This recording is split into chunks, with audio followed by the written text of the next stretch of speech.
Néha csak azt érzed, hogy elvesztél. Nem tudod, mit évő legyél, nem találod a világban a helyed. Úgy érzed, nincs már, ami visszatartana.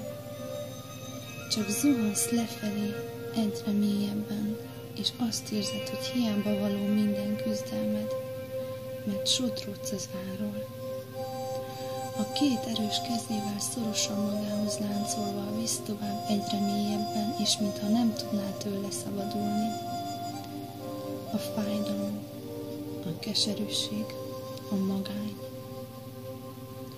Egy szóval az élet rossz oldala. Amikor boldogtalan vagy a múltad miatt, amikor nincs jövőd, mert egyszerűen képtelen vagy a múltad nélkül élni, amikor annyi fájdalmat éreztél már, hogy amikor újabb és újabb fájdalom ér, már nem is tud fájni. Már nem is tud könny kicsordulni szivárvány tiszta szemedből, és azt érzed, hogy lassan folyt meg, mint egy gyenge lánckötél. De te mégsem adod fel. Mégis minden nap úgy ébredsz fel, hogy ma egy újabb nap, újabb lehetőségekkel. És amikor eljön a nap vége, és rádöbbensz arra, hogy ma sem volt másabb a többi napnál, hirtelen magadba zuhansz, elkezdesz sírni, és folyton megkérdezed újra és újra magadtól, hogy mit rontottam el.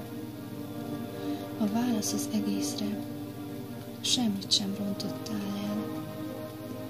Egyszerűen a magány, a félelem attól, hogy egyedül vagy, annyira megemészt, hogy észre sem veszed az aprócska jeleket, amiket minden egyes újabb nap felkínál neked. Aztán telik az idő, és mikor mély depresszióba zuhantál, hirtelen ráébredsz arra, hogy foglalkoznod kell magaddal, hogy nem szabad annyiban hagynod, bármennyire is rossz. Most ez az időszak. Rá kell döbbenned arra, hogy eső után szivárvány következik, és fordítva. És a sok rossz ellenére te egyre erősebb vagy, és ez az erő növekszik benned. Bármennyire is erős tudsz maradni, és mosolyogva ébredni minden nap, és szemébe hazudni mindenkinek, hogy jól vagy, ott.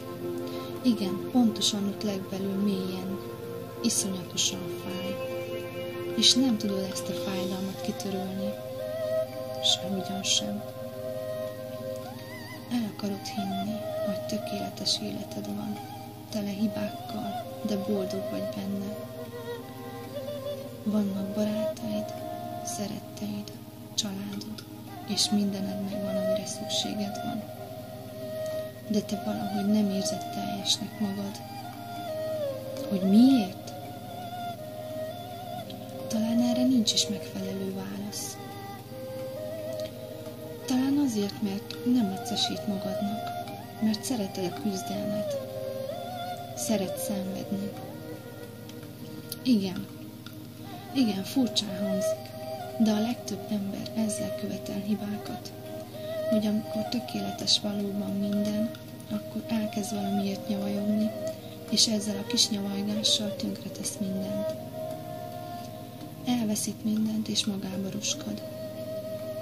És innen kezdődik az a fejezet, hogy néha azt érzed, hogy elvesztél.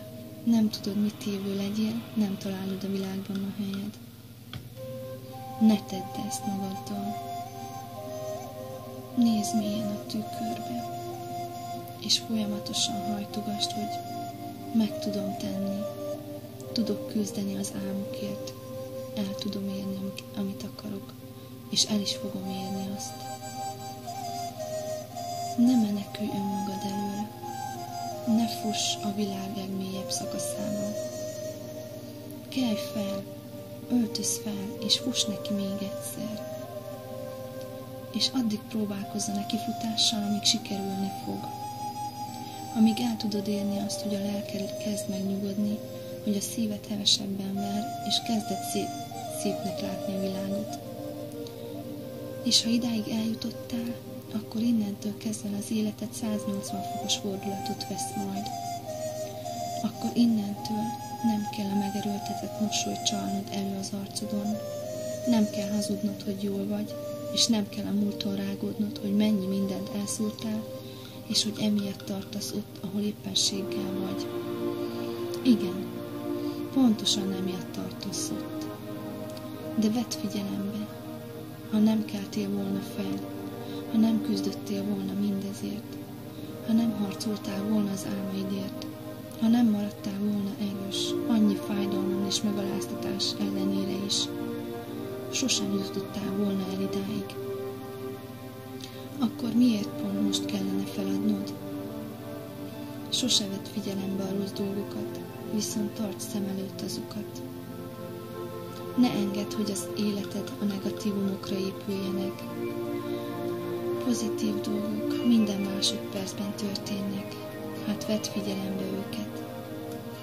Nem számít, hogy más mit gondol rólad, vagy hogy éppenséggel más hogyan ítélkezik feletted. Fogadd el magad olyannak, amilyen valójában vagy, és ne engedd, hogy a kritériumok a porba sodorjanak. Ne engedd, hogy más irányítsa az életed, hogy más miatt legyél szomorú, mert senki sem érdemli meg azt, hogy miatta szenvedj, hogy miatta emészszed magad egy életen át. Senki sem ér többet, mint amennyit te magad érsz. Remek ember vagy, csodálatos lény, el tudsz érni az életben mindent. Mindent. Nem kell a napjaid úgy éld meg, hogy mosolyogva ébredsz és reménykedsz abban, hogy ez a nap majd mást hoz, mint a többi, és este összetörve, könnyes szemekkel hajtod álomra a fejed. Ne így élj. Igen, ébredj mosolyogva, de érezd is azt, hogy most végre boldog vagy. Este meg úgy aludj el, hogy hálát adsz mindennek, ami megtörtént. Legyen az rossz, illetve jó dolog. Vedd az életet úgy, mint egy kihívás, és harcos katonaként éld meg azt. Élj mindig a mának. Engedd el a múltat, hogy lehessen jövőd, és ne törd magad túl sokat a jövőn, hogy élhess a mának. Így tudsz helyesen, tiszta elmével élni. Úgy, ahogyan azt valóban megérdemled. Tedd ezt. Adj esélyt magadnak. Engedd, hogy a lehetőségek körbevonjanak. Engedd el magad. Ne görcsölj túl sokat azon, hogy mi lesz majd. Az fog történni, aminek meg kell történnie. Hiába akarod másként a dolgokat. Előbb-utóbb bekövetkezik minden.